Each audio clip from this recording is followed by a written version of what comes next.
Video में फूट फूट कर रोने वाले ये साहब हैं सामुदायिक स्वास्थ्य केंद्र के अधीक्षक, जो सीएमओ की डांट से इस कदर आहत हो गए कि आंसुओं का सैलाब आ गया। अधीक्षक साहब ऐसा रोए कि नेता को उनको चुप कराने आना पड़ा।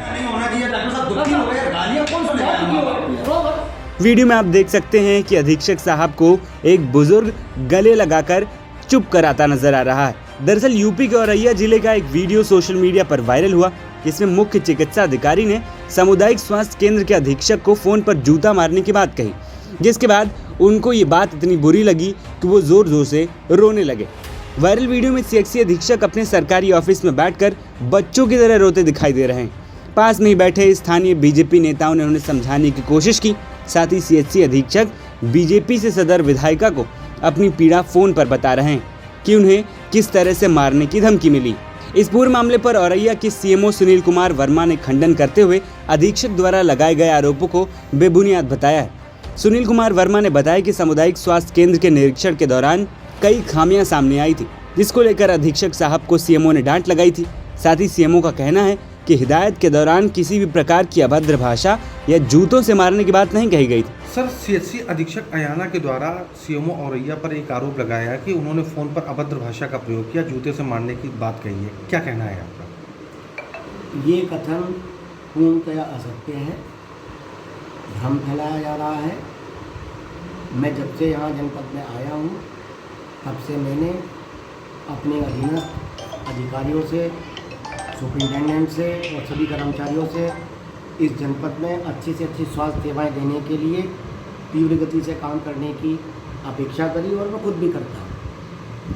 संभवतः वो लोग इस चीज़ को बर्दाश्त नहीं कर पा रहे हैं, उस गति से वो चल नहीं पा रहे हैं जिस गति से उन्हें चलना चाहिए, जिस गति से और अन्य जिले अच्छा काम कर रहे हैं।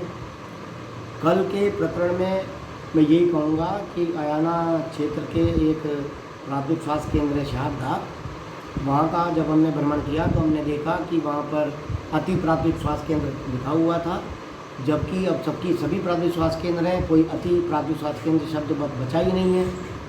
दूसरी बात, वहाँ जो बैनर लगा हुआ था वो बैनर जो अभी हमने दिए हैं बैनर, वो बैनर नहीं था आयुष्मान मेले का।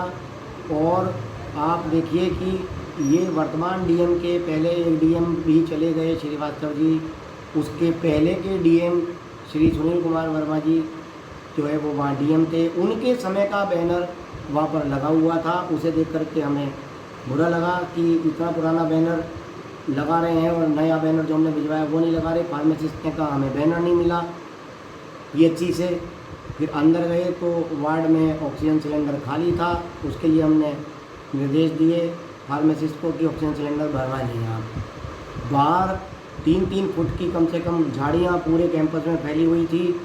उन झाड़ियों के बीच में लोगों ने गंदगी कर रखी थी, पखाना कर रखा था और वहाँ सांप निकलने की भी संभावनाएं थी। इन सब बातों को देख करके हमारा मन बड़ा परेशान हुआ, विचलित हुआ कि जन सामान्य के लिए इस प्रकार की व्यवस्था यहाँ पर अव्यवस्था है, ये ठीक नहीं है।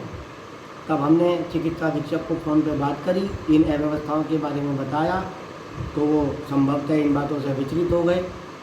फिर हमने उनसे पूछा कि तुम्हारे यहाँ आयुष्मान कार्ड कितने बने हैं? उन्होंने कहा 36 कार्ड बने हैं। लगभग 12:30 बजे का समय था, जबकि हम एक दिन पहले उन्हें बता चुके थे कि भाई आप लोग जो है सुबह के समय कार्ड जल्दी से बनवा लें, उस समय ऐप पे लोड कम रहता है, नेटवर्क वगैरह ठीक रहता है। लेकिन इन लोगों ने हमारी बात नहीं सुनी। हम बहुत प्रयास कर रहे हैं जनपद स्तर से इन सब MOIC को समझाने का, इन्होंने उसका अनुपालन नहीं किया। 12:30 बजे तक 36 कार्ड। हमने पूछा आशाएं कितनी हैं तो उन्होंने कहा 190-95 के करीब आशाएं हैं। तो हमने कहा कि 190-95 आशाएं, 2 कार्ड भी अगर बनाती तो अब तक 400 कार्ड बन जाते। इन्हीं बातों को लेकर के वो अपना स्पष्टीकरण देने लगे कि ऐप नहीं चल रहा है। तो हमने कहा ऐप नहीं चल रहा है तो सहारनपुर, वाराणसी, प्रयागराज ये लोग कैसे अपना एक दिन में 5-5, 6-6 हज़ार कार्ड बना रहे हैं? ये बात न लखनऊ वाले हमसे सुनना पसंद करते। तो मैंने भी इनको यही कहा कि आप लोग इस तरह से नहीं सुधरेंगे। मैं तो आपको कुछ नहीं कहूँगा, लेकिन जब बात ऊपर तक जाएगी तो तब आप लोगों को उसे फेस करना पड़ेगा। मैंने उन्हें किसी प्रकार की कोई गाली या जूते मारने वाली बात मैंने नहीं कही। इस तरह की अगर कोई बात मेरे सामने कोई ला करके एविडेंस दे तो मैं इस बात को स्वीकार करूं, मगर मुझे पता है ऐसी कोई बात मैंने ना कही है, ना मैं ऐसा कहता हूं। मैं काम करवाना चाहता हूं, शायद इसी वजह से वो विचलित हो गए। गौरतलब है कि इस पूरे मामले में कौन कितना सच बोल रहा है, कौन कितना झूठ, ये तो आने वाला वक्त ही बताएगा। फिलहाल CHC अधीक्षक के रोने का वीडियो खूब वायरल हो रहा है।